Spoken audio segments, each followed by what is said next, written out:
D'avoir répondu à cette invitation pour une soirée co-organisée par la NUPES de la 3e circonscription de la Gironde.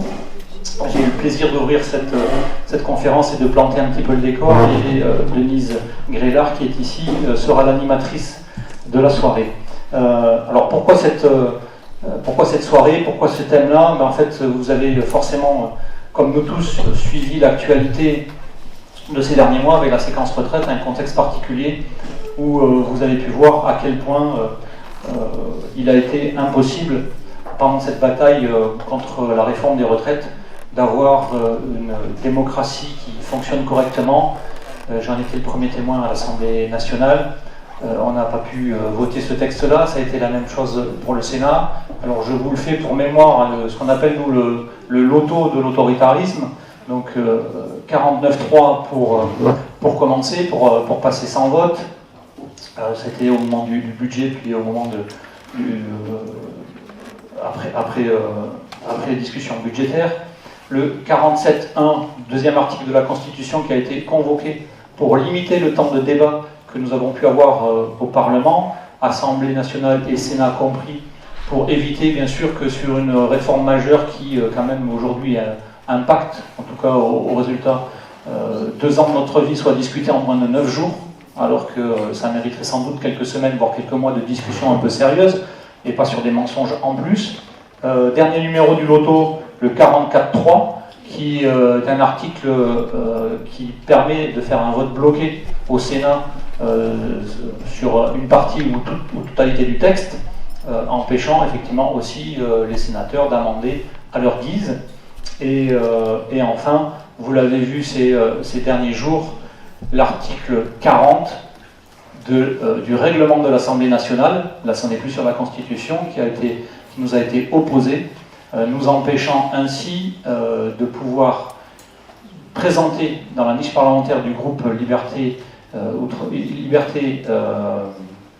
Indépendant Outre-mer et Territoire, de poser dans sa niche parlementaire une loi d'abrogation de la réforme des retraites, au motif que cet article 40 dit qu'il ne faut pas créer de charges dans les propositions de loi d'initiative parlementaire, même si c'est une pratique courante et que c'est gagé à chaque fois sur des taxes qui permettent de caler des recettes en face des charges supposées.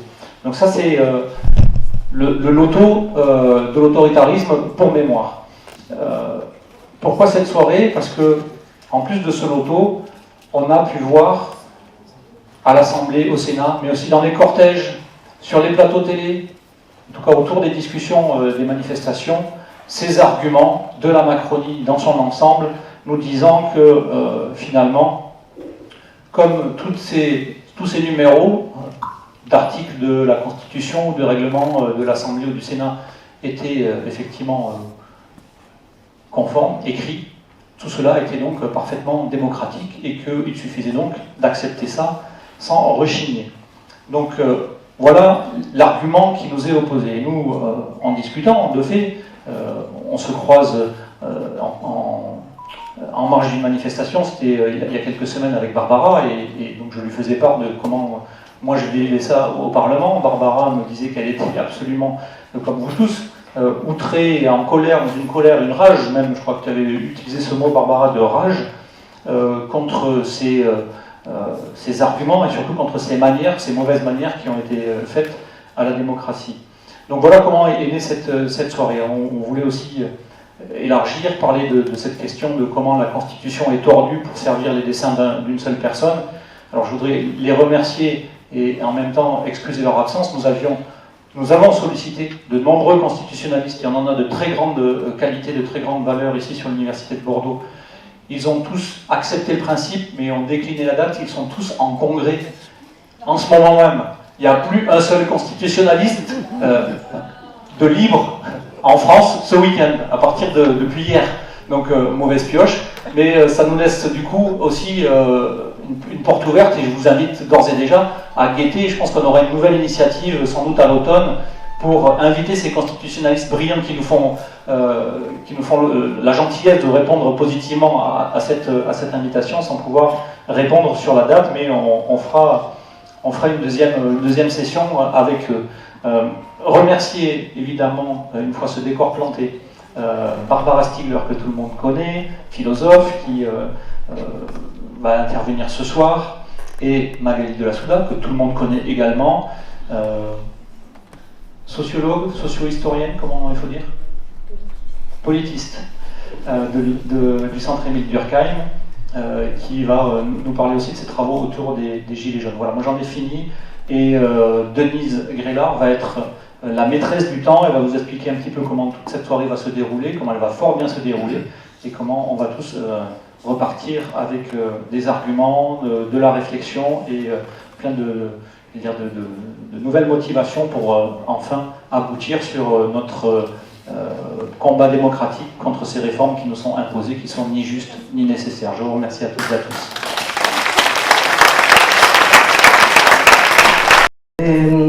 Donc, vous l'avez entendu, une soirée de débat, de réflexion, d'échange, avec deux brillantes intervenantes.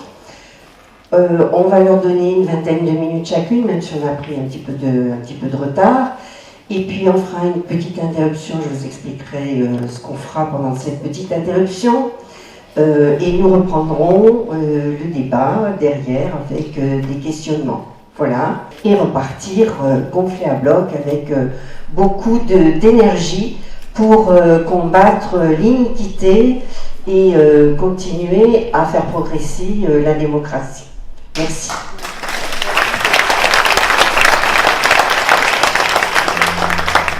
Mesdames, à vous. Qui commence? C'est moi qui vais commencer. Magali, je laisse le micro. Merci beaucoup.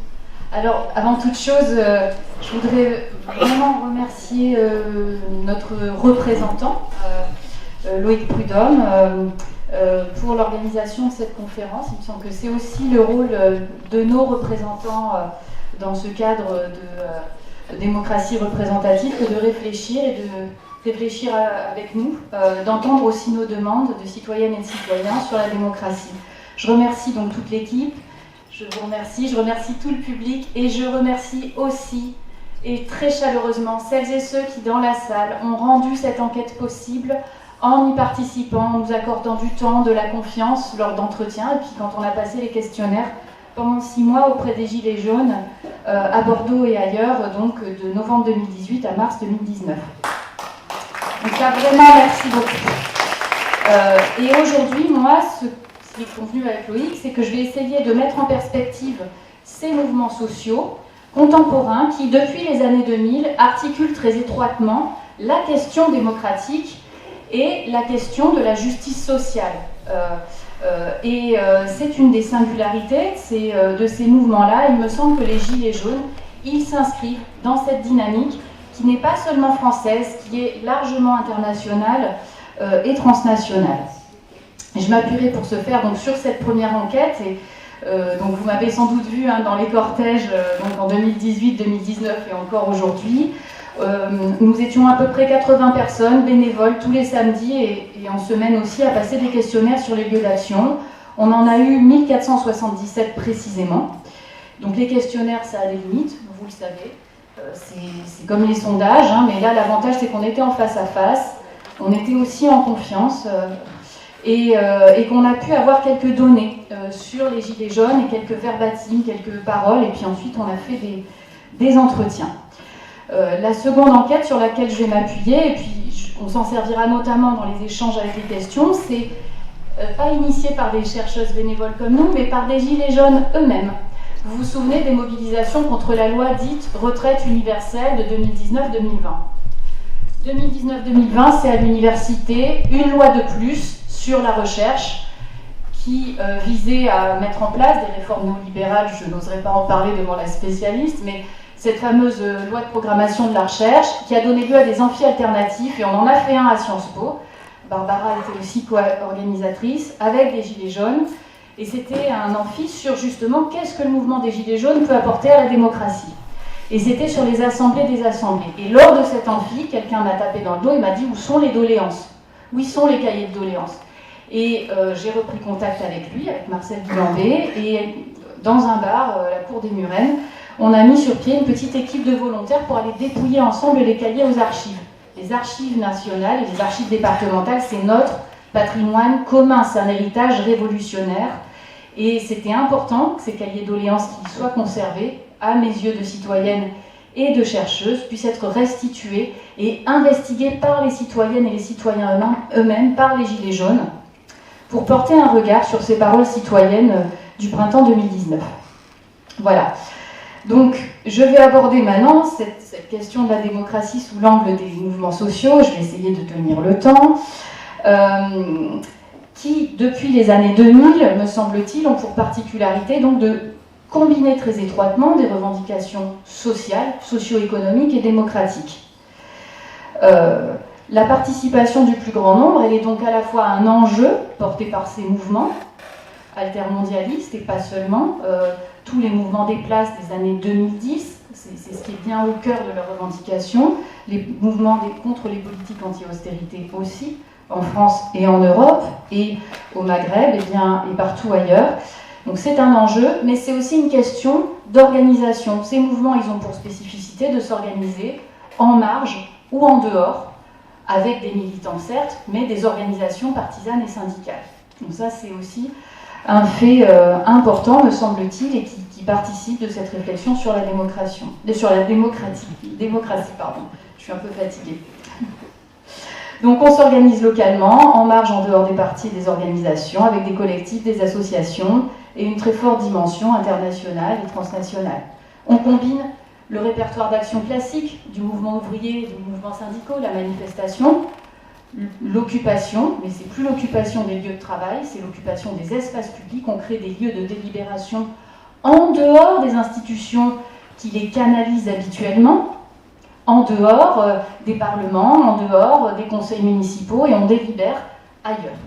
Et ça, les Gilets jaunes, c'est quand même une occupation et une innovation en termes de lieux de délibération. Parler ensemble de nos expériences, les partager, faire naître une conscience collective sur un rond-point, c'est quelque chose d'assez inédit. Donc se déplacent les lieux de la délibération et de la discussion politique. C'est plus les bistrots, ces lieux classiques du 19e siècle, de la classe ouvrière, où s'est effectuée toute la politisation des hommes au 19e siècle. C'est plus les assemblées, là où les élites ont discuté, c'est les ronds-points. C'était les places en Espagne, en Égypte et ailleurs. Ça, c'est un point qui me semble important à rappeler et à réinscrire aussi pour ce mouvement social des Gilets jaunes. Et puis, on est dans ces années 2000 dans un moment démocratique très particulier en Europe, puisque c'est la question du fameux traité de Rome, le traité constitutionnel européen, décidé en 2003-2004 et que les pays membres vont devoir ratifier. Et là, que découvrent les citoyennes et les citoyens auprès de qui on a promu l'idée de cette Union européenne comme une avancée démocratique, eh bien que leur voix ne compte pas. On peut voter contre un traité constitutionnel à plus de 54%, et pourtant voir ce traité ratifié par son gouvernement. Et ça, c'est une première rupture. Et cette rupture, elle est importante, parce que qui on va retrouver dans les Gilets jaunes? On va retrouver des citoyennes et des citoyens, pas par les questionnaires, mais dans les entretiens, qui ont pris part à des manifestations, à des protestations, à la fête à l'Europe ou ce genre de choses, révoltés par ce qui s'est passé en 2005. Et dans les questionnaires et dans les entretiens, ça revient, cette question démocratique. Là, on nous a volé un petit peu notre voix, et on l'a vu aujourd'hui avec la réforme des retraites. 2005, ce moment-là. Et puis, il faut réinscrire dans la durée ce mouvement des Gilets jaunes.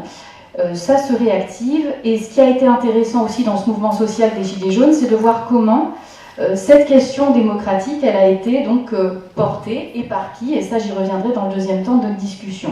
Ce que je veux rappeler ici, c'est que moi, ce qui m'a frappé, c'est que dès le début, les gens descendent dans la rue contre une taxe, et puis très rapidement, la justice sociale, la question démocratique supplante cette première revendication et va permettre d'unifier le mouvement autour de la demande de RIC.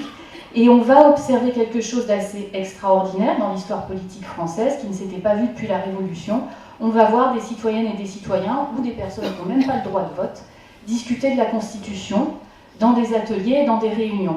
Et ici, le cas de Bordeaux, il est intéressant parce que dès décembre 2018, un débat est organisé sur les quais avec Étienne Chouard pour discuter de la Constitution, et il est étroitement articulé à la question du climat et du pacte climat. Et on voit comment les enjeux se recoupent, l'un devenant un moyen, un outil, pour faire advenir d'autres politiques plus égalitaires et plus justes sur le plan social, écologique et puis plus ouvertes sur le plan démocratique. Je voudrais clore peut-être cette intervention sur les mouvements sociaux par la répression aussi inédite qui a frappé ces mouvements-là. D'abord, le mouvement sur la loi travail, qui attaquait de front les droits sociaux des travailleuses et des travailleurs, de celles et ceux qui font la richesse d'une nation. Puis, ce mouvement des Gilets jaunes, qui a été le cadre d'une expérimentation, d'abord à Bordeaux, quand le ministre de l'Intérieur, Christophe Castaner, vient dès les premiers jours du mouvement voir le préfet de la Gironde pour lui dire maintenant ça doit s'arrêter, et c'est ici que va se mettre en place la nouvelle doctrine du maintien de l'ordre. Bordeaux a été un laboratoire d'expérimentation et d'utilisation de la violence et de la part de l'État pour réprimer, contenir ce mouvement social. Et ceci me fait penser, ça me rappelle toujours cette anecdote du documentaire sur la première campagne d'Emmanuel Macron, où il y a un de ses proches qui dit « Vous savez, Emmanuel Macron, c'est une caresse, une claque. » Donc, une caresse, pour canaliser les gilets jaunes, on va avoir la prime, puis après on aura tous ces dispositifs participatifs dont on reparlera dans la deuxième partie, je pense, le grand débat, la convention citoyenne, les cahiers de doléances que les maires ou les gilets jaunes eux-mêmes n'ont pas attendu pour le président pour mettre en place, et puis une claque, et bien cette fameuse répression financière, judiciaire, et puis physique, puisque c'est un des mouvements sociaux dans lequel les participantes et les participants et juste le public, les personnes qui étaient fortuitement là, ont payé un très cher tribut. Voilà. Je m'arrêterai là pour le moment et je laisse la parole à Barbara. Merci. Alors, il y a beaucoup de choses très importantes qui ont été dites et qui... pardon.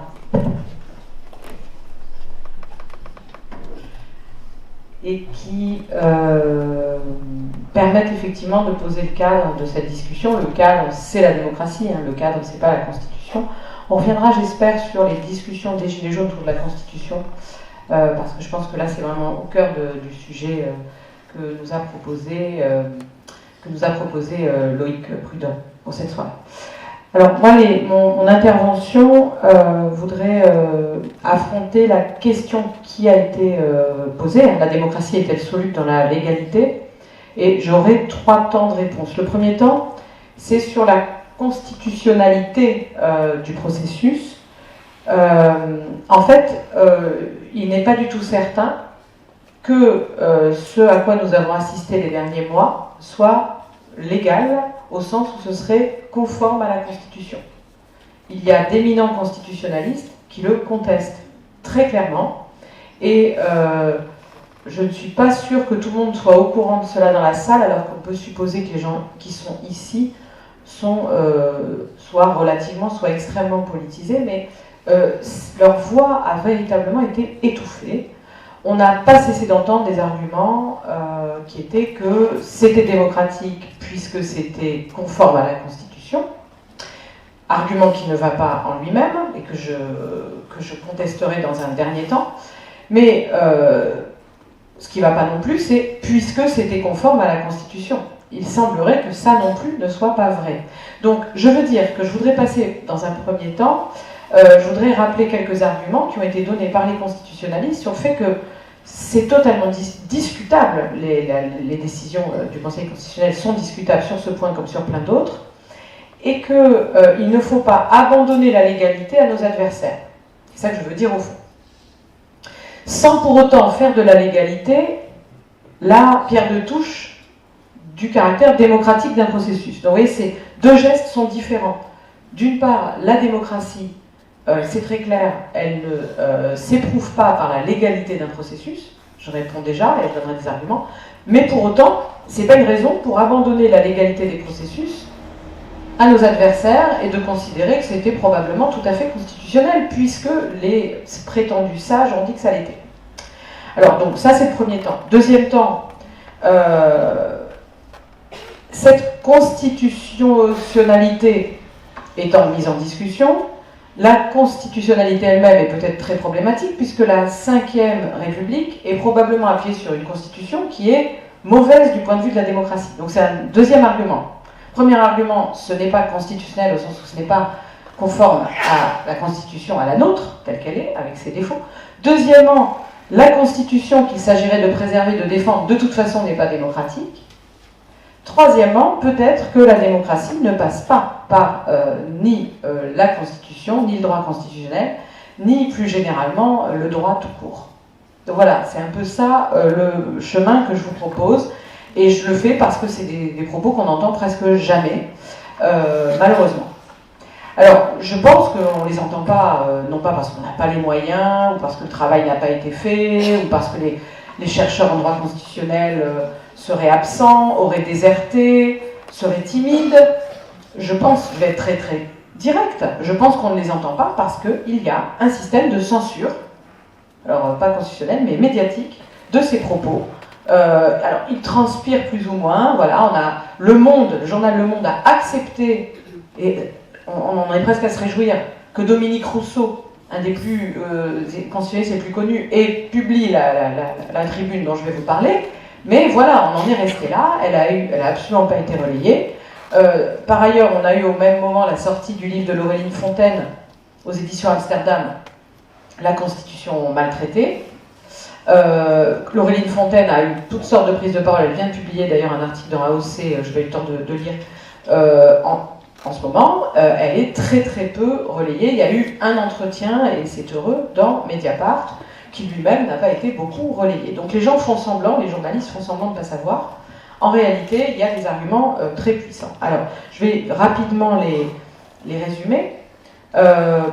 Dominique Rousseau nous dit dans son article du Monde, alors, il critique donc la décision du 14 avril, que tout le monde attendait, que des gens attendaient vraiment, que d'autres redoutaient, sachant qu'elle serait de toute façon une fin de non-recevoir. Il dit ceci, elle est mal fondée et elle est mal motivée en droit. Donc, il ne juge pas qu'elle soit inopportune, il ne juge pas qu'ils aient mal jugé en opportunité politique. Il dit plutôt qu'ils ont il laisse entendre qu'ils ont jugé en opportunité politique, en gros pour ne pas mettre en difficulté un gouvernement, et que sur le plan de la constitutionnalité, ils ont très mal fait leur travail. Donc ça, c'est quand même très important de le rappeler. Par curiosité, qui d'entre vous connaît ces arguments ? En a vaguement entendu parler. Vaguement. Voilà. Qui n'en a jamais entendu parler ? Ça m'intéresse quand même de... Voilà, donc c'est très clair. Alors qu'on a ici, je pense, un public plus politisé, bien plus politisé que la moyenne des gens, sinon vous ne seriez probablement pas là, il est très clair que cette information n'est pas arrivée jusqu'à vous. Et ça, ce n'est vraiment pas normal, c'est même un scandale. Voilà. Alors, les arguments de Dominique Rousseau sont très très sévères. Ils sont multiples. Déjà, à chaque fois, il reprend la décision du Conseil constitutionnel, et à chaque fois, il met cet unique commentaire, il faut oser, hein, quand on est professeur de droit constitutionnel à Paris 1, à chaque fois, il met cette espèce d'anathème énorme. C'est tout ce qu'il met. Énorme. C'est une énormité. C'est-à-dire que pour lui, un étudiant qui dirait ça aurait une très mauvaise note à l'examen. Et il l'a dit par ailleurs. Moi, j'aurais une copie comme ça, c'est effarant. C'est-à-dire que l'étudiant n'a pas son examen. C'est quand même très grave. Dominique Rousseau est considéré comme vraiment un de nos plus éminents constitutionnalistes. Alors, les arguments sont notamment que le Conseil constitutionnel n'a pas été ému par le fait que les informations qui avaient été délivrées aux députés étaient erronées, ce qui est un véritable problème. Il n'a pas été ému par le fait que les procédures ont été utilisées cumulativement, je cite, pour accélérer l'adoption de la loi. Le caractère inhabituel aussi, l'entorse aux habitudes, qui sont très importantes dans ces affaires-là. On a donc toute une série de choses auxquelles, normalement, d'un point de vue du droit constitutionnel, qui aurait dû être censuré. Donc je vous renvoie vraiment à cet article, lisez-le, Dominique Rousseau, mal fondé et mal motivé en droit, la décision du Conseil constitutionnel ne clôt pas le contentieux des retraites. Donc, article dans Le Monde du mardi 18 avril 2023. On a, du côté de Laureline Fontaine, évidemment le fameux détournement de procédure. On a la même chose chez lui. Détournement de procédure, puisque vous savez que le 47.1, ça a été rappelé par Loïc Prudhomme à l'instant, il y a un détournement de procédure. En fait, on a là une disposition pour accélérer des procédures parce qu'on serait dans l'urgence, qu'il faudrait clôturer un budget donc pour 2023. Donc on a ce type de véhicule qui peut être utilisé, et là, ce n'était pas sérieux, puisque ça engageait des choses pour dans des années plus tard. Donc c'est complètement malhonnête, et absolument pas fondé sur une quelconque constitutionnalité. Et donc ça, c'est ce que rappelle Laureline Fontaine, par exemple, dans cet entretien, mais c'est vrai aussi dans l'article de Dominique Rousseau, il y a plein d'autres, dans la tribune, pardon, de Dominique Rousseau, il y a plein d'autres arguments. Laureline Fontaine rappelle un précédent qu'il ne faut jamais oublier. C'est le caractère extrêmement discutable, pour ne pas dire plus, de la décision du Conseil constitutionnel sur le Covid, et en particulier sur le pass sanitaire, qui a profondément choqué les milieux juridiques français. Je voudrais dire que, comme vous le savez, peut-être la plupart d'entre vous ici, enfin peut-être une bonne partie d'entre vous, je me suis beaucoup exposée comme chercheuse, et ça m'a coûté extrêmement cher, pour contester des mesures gouvernementales au nom de la santé publique, d'une part, en montrant qu'elles n'étaient pas du tout fondées sur des considérations de santé publique, mais qu'elles étaient même délétères pour la santé publique, constat que tout le monde est en train petit à petit de partager. Mais bon, il est toujours assez coûteux d'être dans les premiers à le dire et de le dire publiquement, ça m'a coûté cher. Et j'ai aussi contesté beaucoup de décisions, enfin nous avons, puisque je le faisais depuis un collectif de chercheurs et de praticiens de santé bordelais, je n'étais pas isolée, nous avons évidemment contesté aussi les décisions du point de vue de la démocratie en général et de la démocratie sanitaire en particulier. Mais je dois dire que dans ce moment où j'ai pu me sentir, où nous avons pu nous sentir avec mon collectif de chercheurs et de praticiens extrêmement seuls, je dois dire que j'ai été très heureuse de lire toutes les semaines dans la presse des tribunes extrêmement virulentes de nos collègues juristes qui, eux, ne sont pas restés silencieux, qui n'ont pas cessé d'essayer de combattre, du point de vue de l'état de droit, la dérive dans laquelle on s'était installé. Donc, il y a eu toutes sortes de tentatives, d'actions de juristes et d'articles de chercheurs. Laureline Fontaine le dit très clairement, pour les affaires du Covid, le Conseil constitutionnel n'a absolument pas fait du droit, ne s'est absolument pas préoccupé de faire respecter la Constitution, sauf quand il était au pied du mur avec le Conseil des évêques, où là, c'était tellement évident qu'il perdrait, parce que dans la Constitution, il y a un droit absolument intangible à s'assembler pour le culte, donc c'était vraiment impossible de déroger. Donc là, ils étaient au pied du mur, mais pour le reste, ils ne se sont jamais préoccupés de garantir les droits constitutionnels des citoyens, et ils ont jugé tout le temps en opportunité politique, parce qu'ils ont voulu soutenir un gouvernement qui, d'après Laureline Fontaine, leur semblait soutenu par l'opinion publique. Donc c'est vraiment pas du travail sérieux qui a été fait, et elle va très loin dans son analyse, elle parle d'une collusion avec le pouvoir politique, et elle rappelle que la plupart des membres du Conseil constitutionnel sont parfaitement incompétents en droit en général, et en droit constitutionnel évidemment, et ont de très profonds conflits d'intérêts, puisqu'en général ce sont d'anciens politiques qui ménagent la classe politique, et il y a par exemple quelque chose d'assez ahurissant à voir Alain Juppé, qui a été battu en 1995 sur la réforme des retraites et qui se permet de, soi-disant, juger de la constitutionnalité d'une réforme pour laquelle il est évidemment partie prenante, puisqu'il prend une forme de revanche politique. On a donc là, en fait, pour elle, la mise en scène d'un pseudo-contre-pouvoir qui n'est absolument pas un contre-pouvoir, mais qui est même, au contraire, un alibi pour renforcer l'ordre en place de manière absolument scandaleuse, en fait une sorte de caution pseudo-juridique.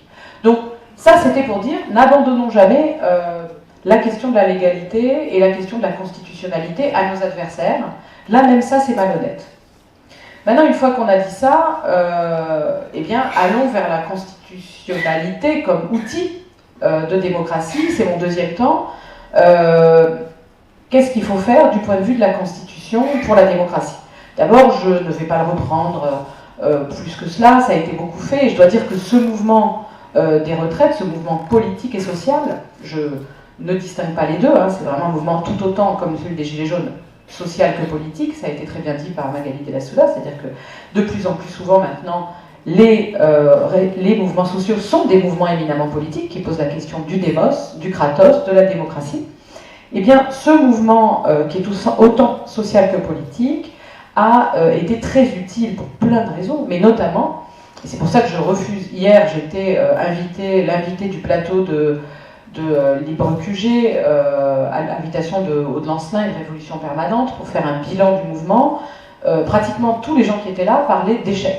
Moi je refuse que quelques jours après le 6 juin, qui était encore une manifestation importante, on décide qu'on a échoué.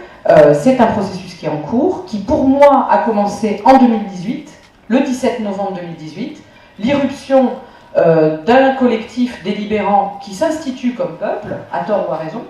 On peut peut-être considérer qu'ils ne sont pas légitimes pour parler au nom du peuple, mais c'est ce qu'ils ont fait.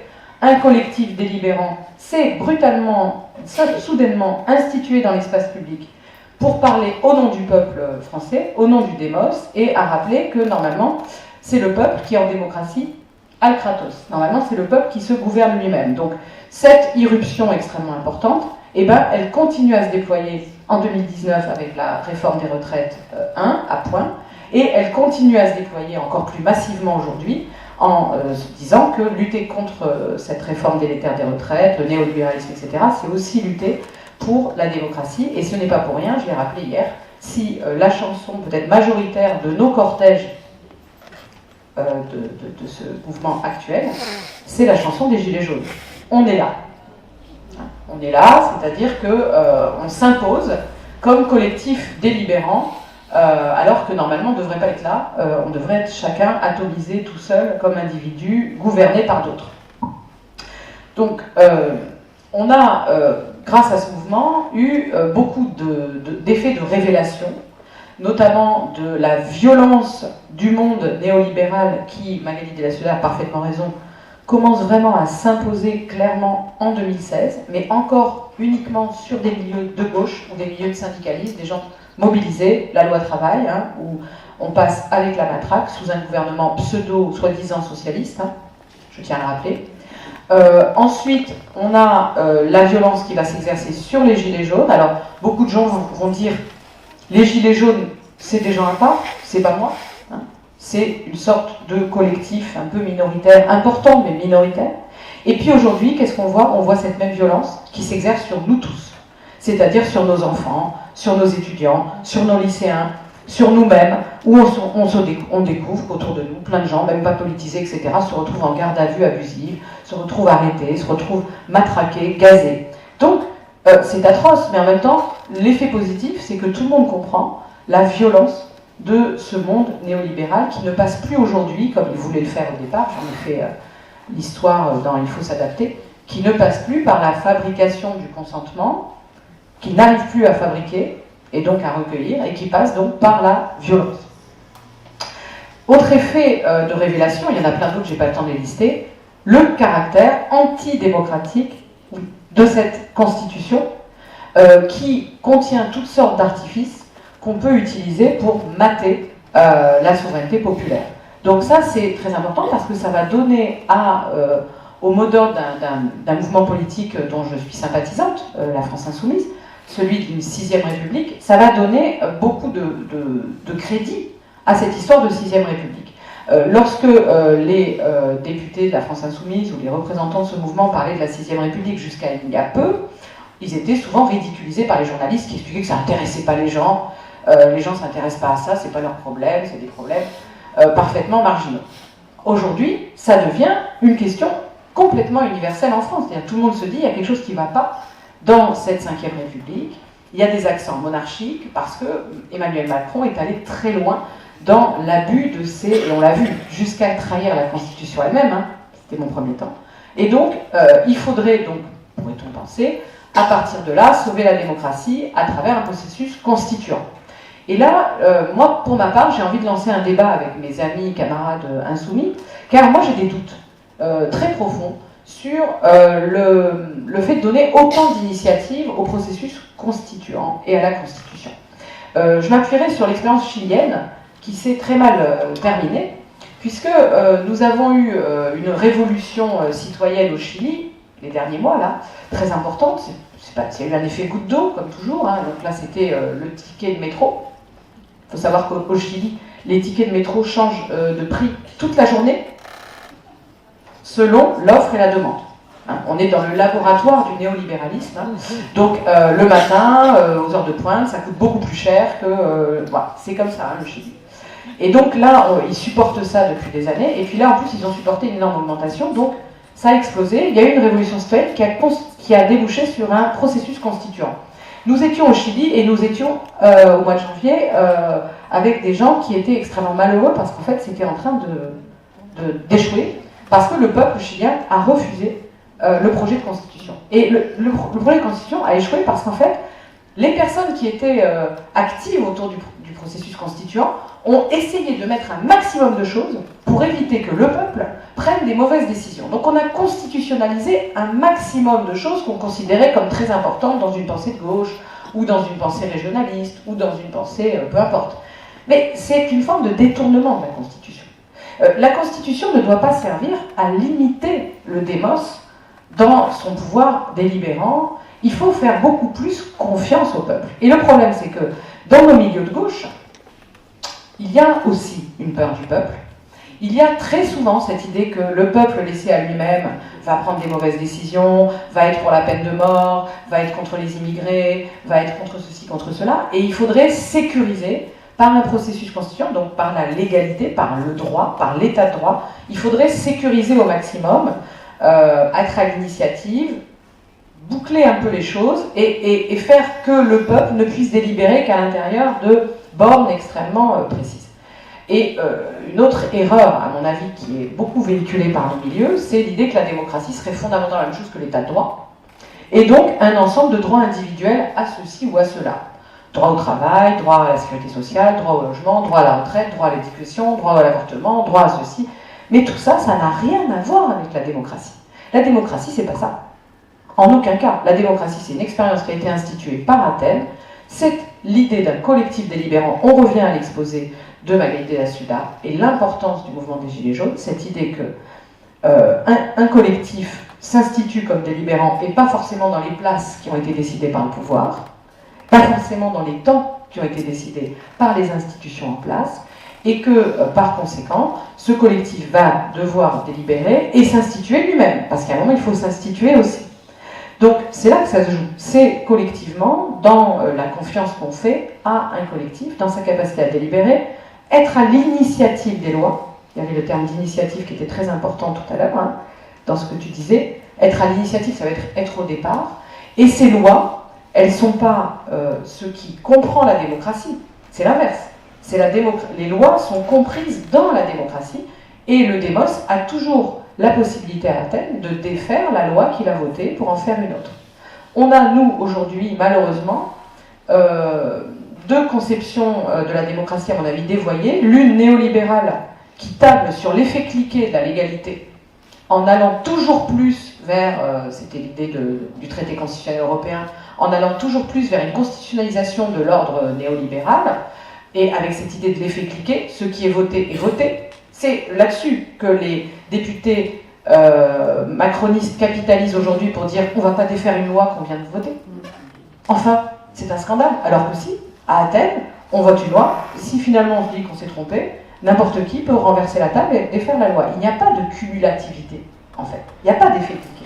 Et en face, il ne faut pas qu'on soit dans l'imitation de ces gens-là, en disant, ben, nous on va faire pareil, on va constitutionnaliser de plus en plus de droits, on va constitutionnaliser une sorte de progrès, ce qu'on considère comme progressiste, et ensuite, aucun peuple ne pourra défaire ce qu'on aura sécurisé. Mais c'est exactement le même type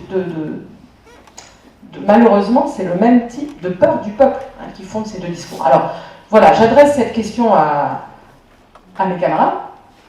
Je pense que c'est des débats qu'on doit avoir, qui n'ont pas été vraiment affrontés, pas vraiment été posés, et il faut qu'on en discute collectivement. Mon dernier mot sera que j'ai beaucoup, effectivement, je me réjouis vraiment de cette première soirée.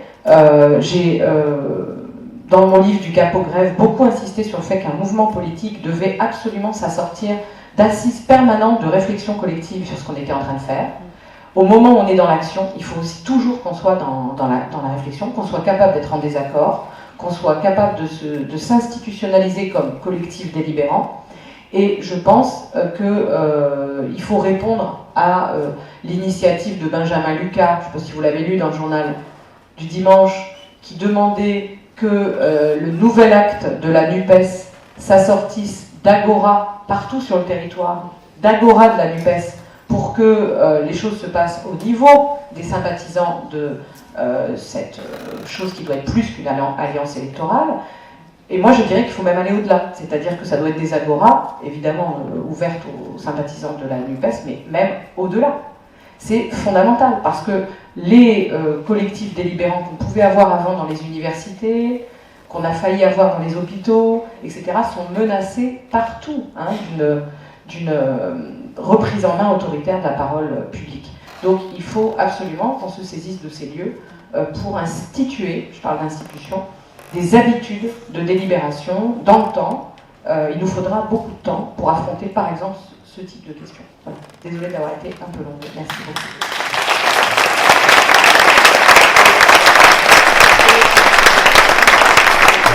C'est légitime de mettre dans une constitution qu'il décide, même s'il y a déjà eu quelques points d'éclairage. Exemple, le droit à l'avortement, la peine de mort. Je pense que Barbara l'a déjà un peu évoqué. Et un peu lié à la première question, que pensez-vous du regain de confiance dans les organisations syndicales?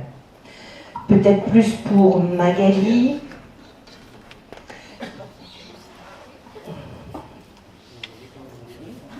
Voilà, peut-être vous pouvez répondre toutes les deux aux mêmes questions. La démocratie est-elle de moins en moins légale, ou la prise de conscience de son illégalité augmente-t-elle?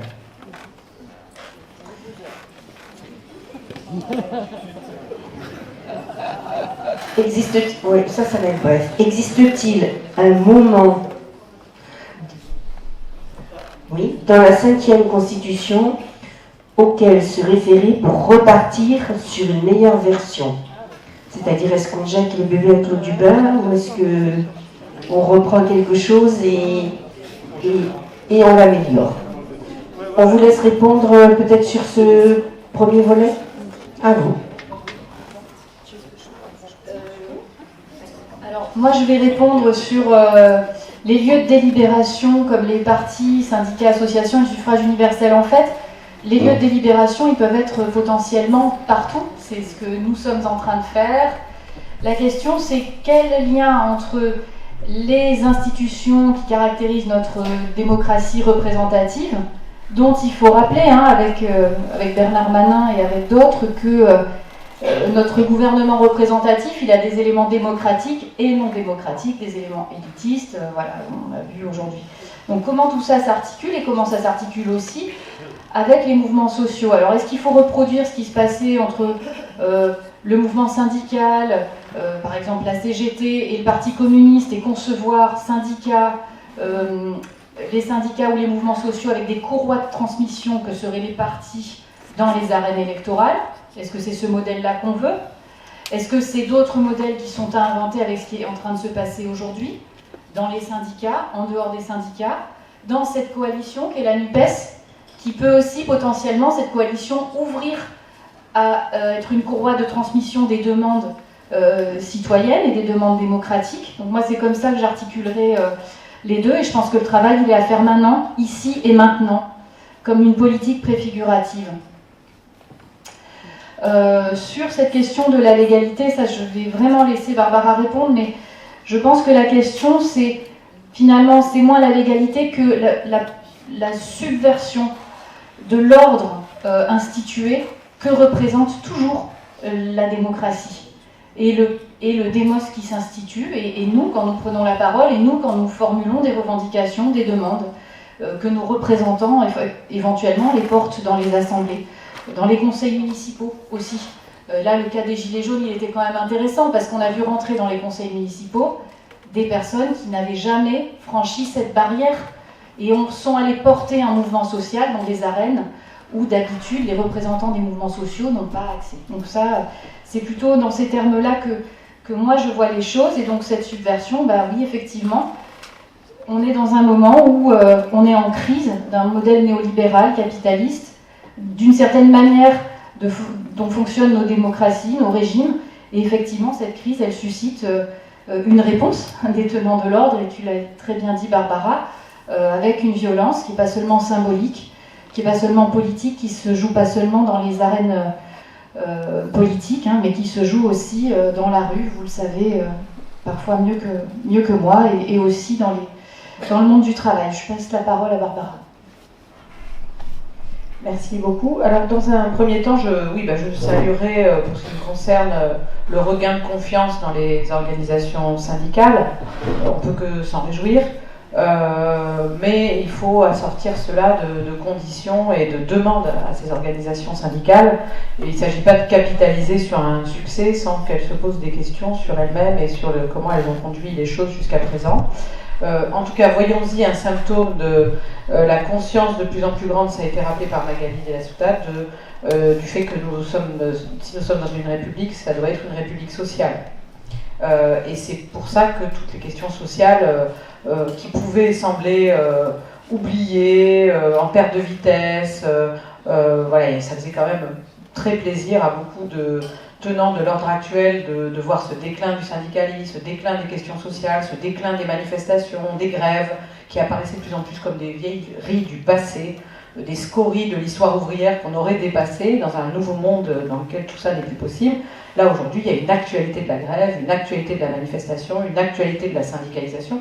C'est merveilleux, on ne peut que s'en réjouir. Mais ça donne énormément de devoirs à ces organisations syndicales, et ça les oblige à aller au-delà de ce qu'elles ont fait, puisqu'elles doivent quand même réfléchir à un échec par ailleurs sur beaucoup de plans.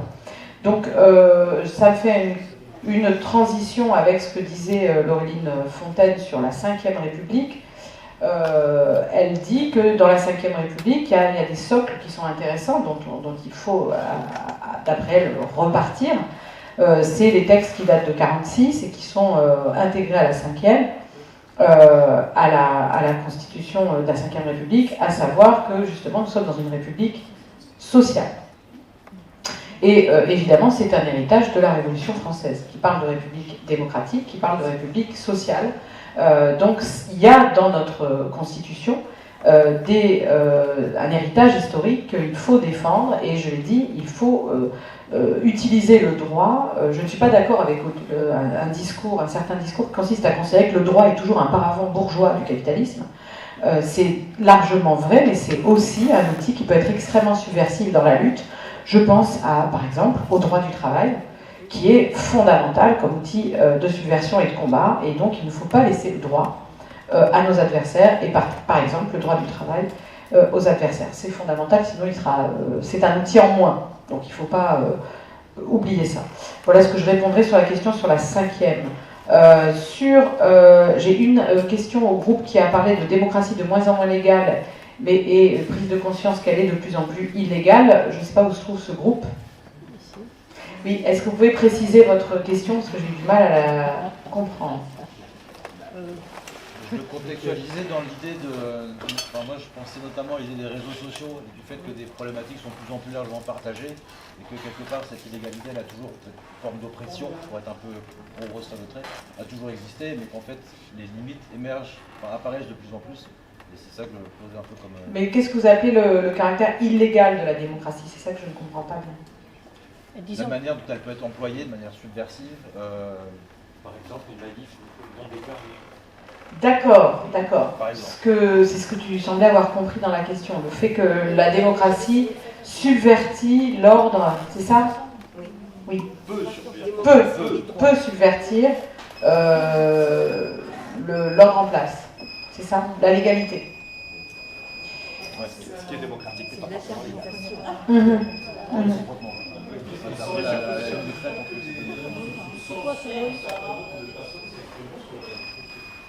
c'est l'alarme qui va se déclencher.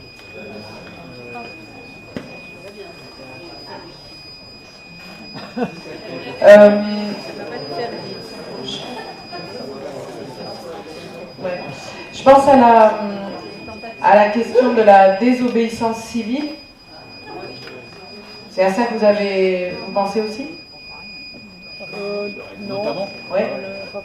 Je pense que, enfin, pour ma part, je reviens dans mon travail de recherche aujourd'hui pour essayer d'affronter la question de la démocratie. Je reviens avec l'idée, je vais vers cette idée de la démocratie avec ce sentiment qui, je pense, est très partagé d'une oscillation permanente entre est-ce que c'est possible, est-ce que ça n'a jamais existé, est-ce que c'est ça que je veux, vous voyez? On est tous pris par une espèce de doute sur la démocratie aujourd'hui. Et je trouve que c'est un moment très philosophique, très politique, où la démocratie qui était présentée comme une espèce d'évidence, ça va de soi, on est dans des pays démocratiques, puisqu'on a le droit de ceci, le droit de cela, etc. Donc on fait une espèce d'opposition très simpliste entre les démocraties et les dictatures. Donc si on n'est pas en dictature, qu'on n'est pas enfermé pour nos idées, en gros, c'est parce qu'on est dans une démocratie. Bon. Tout ça, heureusement, grâce à ce mouvement, on a compris que c'était pas ça. La démocratie, c'est beaucoup plus exigeant. Mais on est tous un peu pris au trip par cette question. Est-ce que c'est possible? Est-ce que ça a jamais existé? Est-ce que même on est en démocratie ici? Voilà. Et ça, c'est un sentiment sur lequel moi je travaille aujourd'hui. Et la chose que j'ai trouvée pour essayer d'affronter cette question, c'est d'aller vers ce qui historiquement a été attesté comme une expérience démocratique, ceux qui ont inventé l'expérience démocratique, les Athéniens. Et les Athéniens vont considérer que, et je pense qu'il faut vraiment étudier de près cette expérience d'Athènes, parce que c'est une expérience très puissante politiquement, qui dure plus d'un siècle, un siècle et demi, presque 2 siècles, d'un collectif qui délibère sur lui-même et qui décide pour lui-même. Donc c'est quand même incroyable, ça a existé, c'est très peu enseigné, et c'est jamais enseigné comme ça. Ce que ça montre, c'est que le but, c'est pas d'être en dehors de la loi, en dehors de la légalité. C'est pas, il y a l'ordre de la légalité qui appartiendrait à ceux qui décident, les sages, et puis la démocratie qui se passerait ailleurs. C'est le démos qui institue les lois. Donc je répondrai comme ça. Non pas que la démocratie doit se déployer dans un espace hors loi ou illégal de désobéissance civile, mais inversement, que c'est bien le démos qui doit délibérer des lois. Et s'il y a quelque chose comme un représentant, il ne faut surtout pas que ce soit un individu.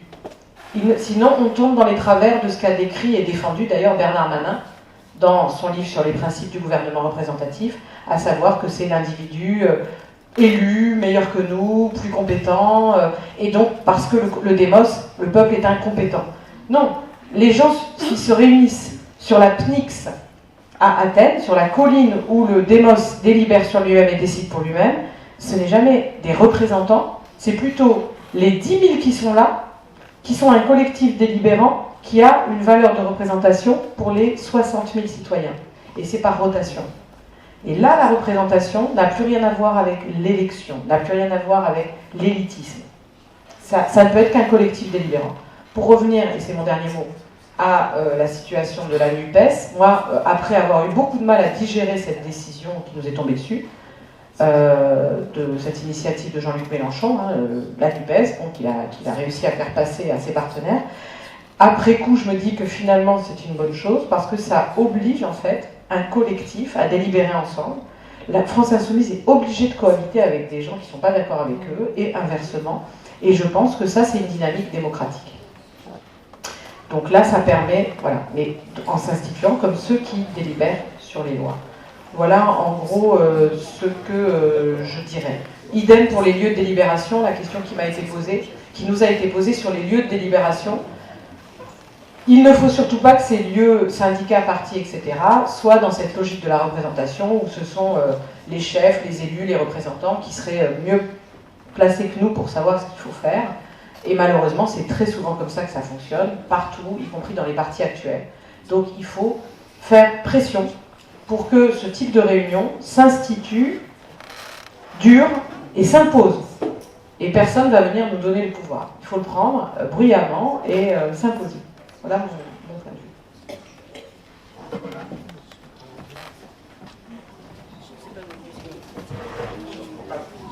Je reprends le micro. Alors, je pense qu'il y a des réponses qui ont déjà été faites sur des questions du genre la démocratie désirée peut-elle s'imaginer, se concevoir avec une démocratie représentative, voire professionnelle, etc.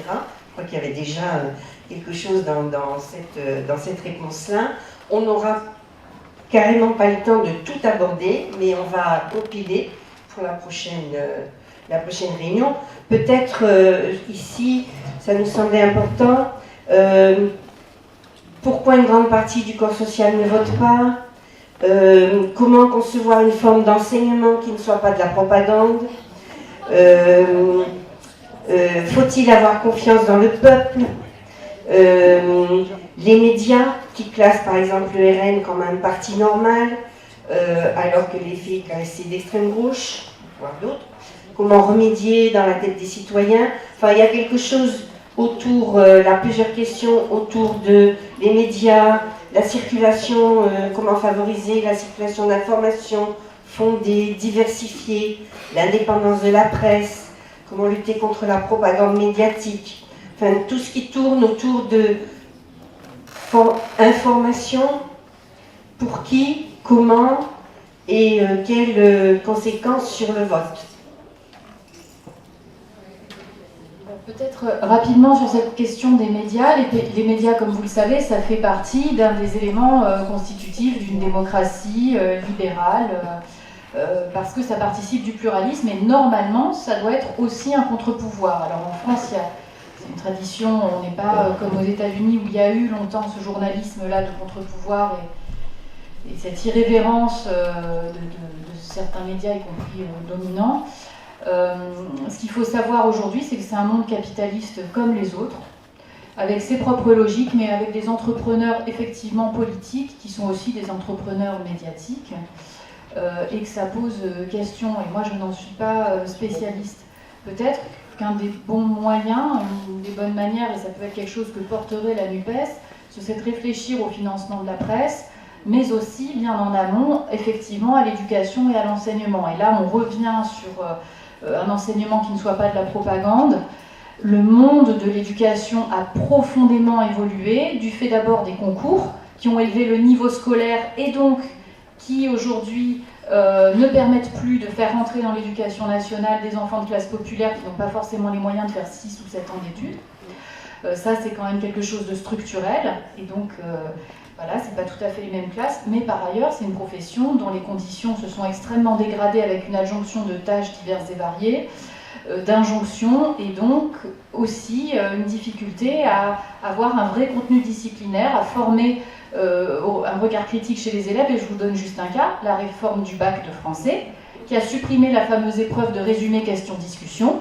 C'était l'épreuve que des enfants de milieux populaires dont les parents n'avaient pas forcément fait de longues études prenaient plus volontiers, et ça leur permettait, comme à chaque citoyen, d'être formé à lire un texte, à répondre que contient ce texte, quel est le point de vue de l'auteur, et il y avait des réponses là-dessus. L'idée étant que chaque citoyen, chaque citoyenne, chaque élève qui était passé par les bancs de l'école publique et républicaine avait un minimum de discernement pour lire un texte. Aujourd'hui, c'est une épreuve qui n'existe plus, et donc on n'exerce plus forcément les élèves en vue du bac à ce discernement. C'est juste un détail, mais c'est très important aussi dans une démocratie. Sur le RN et les médias, je pense qu'il faudrait une séance spéciale juste sur les médias, mais notons quand même, pour celles et ceux qui ont connu 95, la différence dans la couverture de cette loi retraite, et la différence avec ce qui se passait en 95, ou au moment du traité constitutionnel, où ceux qui s'y opposaient étaient vraiment des illuminés, des fous, des marginaux, des irresponsables. Là, ce n'est pas le discours qui a été tenu sur les personnes qui s'opposaient et les partis qui s'opposaient à la loi retraite. Je pense que c'est une nuance qui est importante et qui est un indicateur de la mise en crise d'un récit dominant. Même si c'est pas assez loin selon certains, il faut quand même acter cela. La grande partie du corps social qui ne vote pas, il y a plein de raisons, et moi je ne suis pas spécialiste de l'opinion publique, mais il y a d'abord, le vote n'est pas une compétence sociologiquement répartie. Pendant très longtemps, les femmes se sentaient moins légitimes, votaient moins que les hommes, plutôt pour des partis de centre ou écologistes, puis après de gauche, mais de gauche, pas de gauche radicale, et pas pour les extrêmes. Aujourd'hui, les pratiques de vote, elles changent. On a un alignement des comportements politiques des hommes et des femmes, avec des femmes qui votent même parfois plus pour le RN que les hommes, dans certaines catégories. Et pourquoi le corps social ne vote pas? Peut-être qu'aussi une des explications, c'est l'inefficacité de nos institutions à porter les attentes des citoyennes et des citoyens. Pourquoi voter si à la fin on se retrouve avec ça, avec ce spectacle pathétique de parlementaires qui sont, en dépit d'une chambre qui peut-être pour la première fois sous la 5e est relativement représentative de la diversité des opinions et des forces partisanes, incapables de faire passer une opposition majoritaire à la réforme. Donc ça, pourquoi aller voter, pourquoi se fatiguer? Donc c'est aussi ça qu'on pourrait s'atteler à faire dans ces espaces comme ce soir, à essayer de changer ce rapport de force et cette représentation des choses. Moi, je ne suis pas tout à fait persuadée qu'il faille abandonner la référence à l'état de droit et aux institutions. Je pense qu'il faut vraiment réfléchir à l'articulation de tout ça. Comment on articule un attachement, pour moi, profond à l'état de droit et à un cadre institutionnel et à une constitution, un minimum de règles qu'on se fixe ensemble, mais qui les fixe? Ça, c'est la bonne question. Et comment ensuite on se donne un garant, un organisme qui est un garant du fonctionnement de cette constitution, qui n'est pas une retraite dorée pour les anciens présidents de la République, ou les affidés. Voilà. Et incompétent, comme ça a été dit, mais ce n'est pas péjoratif, c'est un constat. Donc, quels éléments on se donne? Est-ce que la voie de la démocratie participative, c'est satisfaisant entre chaque élection pour se donner les moyens d'exprimer aussi nos revendications et nos demandes démocratiques? Pour l'instant, tel que ça a été mis en place, c'est plutôt ce que mes collègues appellent la participation d'élevage. Hein. On va vous demander, on va reprendre d'abord les initiatives des cahiers de doléances qui ont été d'abord celles des syndicats, puis des Gilets jaunes, pour ensuite les canaliser, les mettre sous le pilotage des préfets, initiative Emmanuel Macron 2019. Ensuite, on va faire un grand débat qui est en fait un grand sondage. Bon, ça, des sondages, on en a déjà. Et puis après, on va faire une convention citoyenne où on va impliquer des personnes, leur demander du temps, de l'énergie, de se former. C'est extrêmement efficace. Pour aboutir à quoi? Pour leur dire vous êtes mignons, mais ça finalement non. Vos propositions, vous allez vous les garder bien sagement au chaud. Et ça pose vraiment la question de nos institutions et de qu'est-ce qu'on fait là encore pour que cette démocratie advienne, parce qu'on n'est pas à Athènes, on n'est pas 60 000, puis à Athènes les femmes, les esclaves, ça ne votait pas. C'est quand même une société qui reposait aussi sur l'esclavage. Donc aujourd'hui, comment on transpose cette exigence dans ce cadre qui est le nôtre? Et ça, c'est une question ouverte avec vous. Merci. J'ai été un peu longue, désolée. Non, pas du tout, pas du tout. Alors, je commencerai par répondre à Magali pour défendre la démocratie athénienne. La démocratie athénienne comporte donc 60 000 citoyens qui délibèrent sur eux-mêmes, ce qui est énorme. 60 000 citoyens qui décident pour eux-mêmes et qui discutent entre eux et qui délibèrent sur l'ecclésia, sur la PNIX. A priori, normalement, on considère que c'est pas possible. On ne peut pas discuter, décider à 60 000. Ben, pourtant, ils l'ont fait. Ils l'ont fait pendant plus d'un siècle, un siècle et demi, 2 siècles. Et c'est le premier point. Deuxième point, le territoire sur lequel ils délibèrent est très grand. Il est aussi grand que notre département. Et donc, ils prennent des décisions pour un immense territoire, beaucoup plus grand d'ailleurs qu'aujourd'hui, puisqu'à l'époque, il n'y a pas de voiture, etc. Donc, vous multipliez par autant d'unités que vous voulez. La longueur, hein, le territoire d'Athènes était immense et beaucoup plus grand, puisqu'il n'y avait pas les moyens de communication modernes. Il n'y avait pas de téléphone, il n'y avait pas d'internet, il n'y avait pas de voiture, de train. Donc, c'était immense.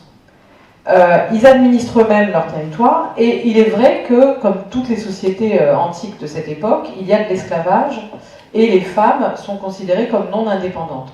Mais il n'y a aucun lien logique, aucun lien de conditionnalité entre l'expérience démocratique et l'exclusion des femmes, pas plus qu'il y a de lien logique entre l'esclavage et... alors pour les femmes, on voit très bien, les femmes auraient très bien pu délibérer la démocratie. Il y aurait plus de citoyens, il y aurait des citoyens et des citoyennes qui délibéreraient ensemble, la démocratie aurait très bien fonctionné aussi. On jugeait simplement que les femmes n'étaient pas indépendantes parce que économiquement elles n'étaient pas suffisamment indépendantes, c'est scandaleux à nos yeux, pour moi la première, mais si vous voulez, ça ne conditionne pas, ça n'est pas une condition de possibilité de cette démocratie, l'exclusion des femmes. C'est un accident historique qui est lié au fait que dans toutes ces sociétés, les femmes n'avaient pas le même statut que les hommes. Mais surtout, il faut parler des esclaves. Les esclaves, alors on peut se dire que c'était une condition de la démocratie athénienne quand on croit que les citoyens athéniens ne travaillaient pas et passaient leur vie à délibérer sous les oliviers sur les affaires de la cité. Étant débarrassés des basses tâches matérielles, pense-t-on, les esclaves travaillaient pour eux et eux donc étaient 60 000 citoyens qui délibéraient ensemble. Mais pas du tout. La plupart des citoyens étaient pauvres. C'était des gens tout à fait modestes et c'était des travailleurs. Et d'ailleurs, il existait des esclaves extrêmement riches à Athènes. Donc, on a des représentations en fait sur la démocratie athénienne comme une démocratie de privilégiés, de gens qui ne sont pas des travailleurs, qui est en fait erronée. La réalité, c'est qu'on avait un peuple au sens de démos, mais aussi un peuple au sens de classe populaire qui délibérait sur lui-même.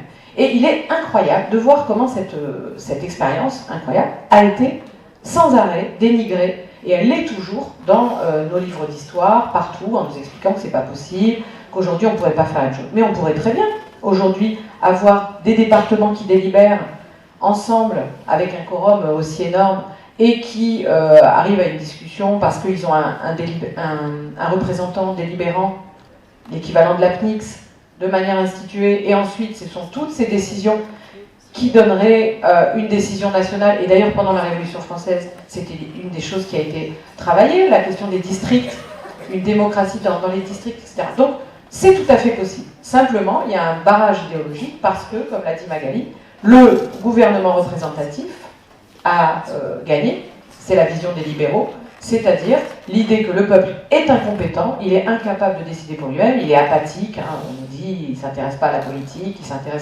chacun s'intéresse qu'à ses intérêts, et il faut que ce soit des gens compétents, qui ne sont pas du peuple, qui soient les gouvernants. Nous ne sommes pas dans une démocratie, du tout. Que nous soyons dans un état de droit, bien sûr, mais ce n'est pas la même chose. Et qu'il faille défendre l'état de droit, évidemment, mais ce n'est pas le synonyme. C'est pas parce que j'ai le droit de manifester que le démos a un quelconque kratos. Donc, la preuve, les manifestations, c'est manifester tant que vous voulez, ça n'a strictement aucun effet sur les décisions de ceux qui décident. Donc, on le voit de manière très claire. Donc aujourd'hui, on est dans un grand, on pense ça avec Magali et Loïc, on est dans un grand moment politique, parce que toutes ces choses apparaissent au grand jour. C'était beaucoup plus difficile à dire. Moi, je vais vous faire une confession. La phrase « nous ne sommes pas en démocratie », je n'osais pas la dire avant les 4 derniers mois. Ça fait partie des choses que je pensais et que je ne disais pas publiquement, parce que c'était inaudible. Ça paraissait scandaleux de dire une chose pareille. Donc, je me suis toujours gardée de dire ça. Mais je le pensais. Maintenant, je peux le dire. Et personne n'est choqué, parce qu'en fait, il y a vraiment un doute sur le fait qu'on sache ce que c'est que la démocratie, est-ce qu'elle est possible, etc. Donc, c'était ça que je voulais dire essentiellement. Et 2 mots sur les médias et l'enseignement. Il y a beaucoup de choses qui ont été dites déjà par Magali, mais il y a une caporalisation de l'enseignement secondaire et supérieur qui est effrayante. Il y a aujourd'hui des gens qui sont suspendus pour s'être exprimés dans les réseaux. Alors, on va considérer qu'ils ont dit les pires âneries. C'est comme ça qu'on peut défendre la liberté d'expression. Et la liberté d'expression de l'enseignant hors de sa classe comme citoyen. On va considérer qu'ils ont dit les pires bêtises, que c'était complètement débile ce qu'ils ont dit, complètement inepte, la preuve d'une ignorance, ce que vous voulez, peu importe. Mais s'ils n'ont pas enfreint la loi, s'ils n'ont pas appelé à la haine raciale, s'ils n'ont pas commis les délits de fait de diffamation, etc., ils ont parfaitement le droit de dire ce qu'ils ont dit. Or, aujourd'hui, vous vous retrouvez suspendu par des conseils de discipline pour des propos qui ne conviennent pas au pouvoir en place, et vous vous retrouvez avec des syndicats qui, y compris la formation syndicale à laquelle je suis inscrite, qui approuvent ces décisions. C'est absolument effrayant. Pourquoi ? Parce qu'il y a une pulsion autoritaire, y compris dans les milieux de gauche, qui m'effraie, de contrôle de l'information, de contrôle sur la vérité, des choses qu'on a le droit de dire et des choses qu'on n'a pas le droit de dire. Les mêmes qui, en 2015, disaient « je suis Charlie », ça veut dire je défendrai tous les propos, même ceux qui me déplaisent, même ceux que je trouve idiots, C'était ça quand même. Et c'est un processus, hein. C'est un processus parallèle au processus que je trouve très encourageant que j'ai décrit tout à l'heure. Mais c'est un processus tout aussi qui avance, qui est effrayant et qui se joue autour de la question de la vérité, de la parole, etc. Donc là, la seule solution pour moi, c'est la méthode. C'est refuser qu'un cours soit magistral et puis qu'on ne soit jamais modifié par les questions des autres et les objections des gens auxquels on enseigne. C'est voilà, être extrêmement intransigeant sur tout ça. Justement, en l'occurrence, là, il s'agit d'état de droit.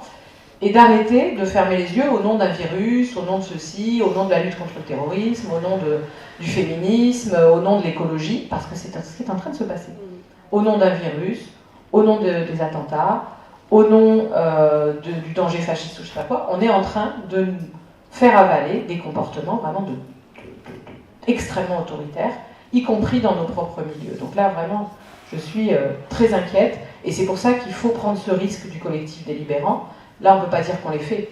Hein. On a à peine une esquisse. Voilà, l'idée c'est que ça continue et que dans ces moments-là, on soit capable de supporter des gens qui nous disent « mais je ne suis pas du tout d'accord avec vous ». Ce qui aujourd'hui est présenté comme un drame, une scission. Quasiment tout le monde est gêné. Voilà, ça ne se fait pas. Bon. La réalité, c'est qu'au bout d'un moment, on a des bulles de gens qui sont tous d'accord entre eux et qui se réunissent pour se congratuler, et qu'à la fin, on n'a plus une république, mais on a une société qui est au bord d'une espèce de guerre civile morale, où tout le monde se déteste et plus personne n'a envie de vivre ensemble. Donc, vraiment, pour moi, toute assemblée, avec tout ce que ça implique, comme capacité à s'affronter, à être en désaccord, et à arriver à surmonter ces dissensions sans en mourir, c'est vraiment un enjeu fondamental. Et c'est ça, la bataille autour de l'information, autour aussi de la formation, de l'éducation.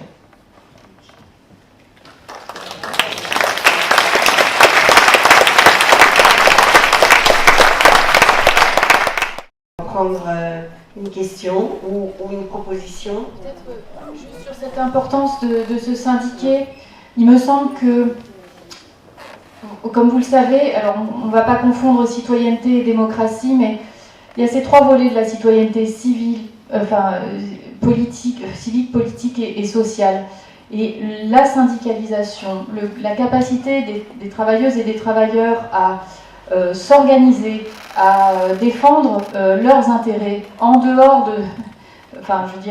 en dehors des partis, mais aussi, y compris dans l'adversité avec les employeurs et le patronat, c'est un élément important. Et là, ce mouvement social, on parlait de l'échec.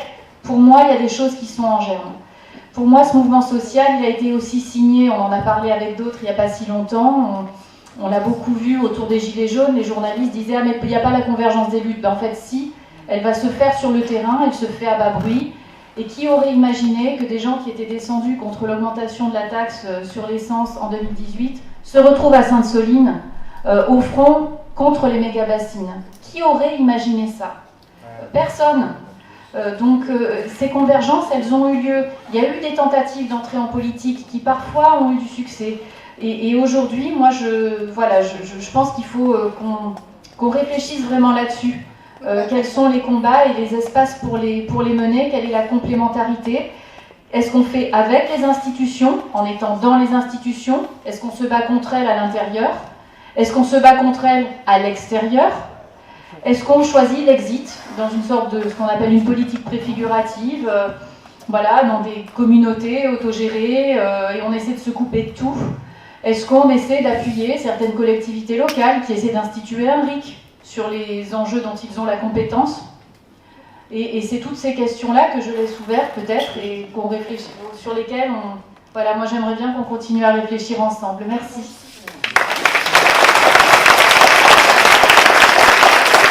Merci beaucoup. Qui nous a ouvert les pistes pour notre prochaine réunion débat. Je pense que c'est justement là qu'on acquiert aussi des capacités de comprendre les autres. En tous les cas, ce que je retiens aussi, c'est une phrase que j'ai entendue encore hier. C'est pas en verrouillant la parole ou en utilisant l'autoritarisme qu'on combat des idées qui ne sont pas les nôtres, mais c'est en débattant et c'est par la preuve et en montrant dans l'exercice réel combien les valeurs qu'on porte et la manière de les porter est meilleure pour le bien commun, le bien collectif. Je pense que on est bien d'accord avec ça. Je voudrais remercier Louis.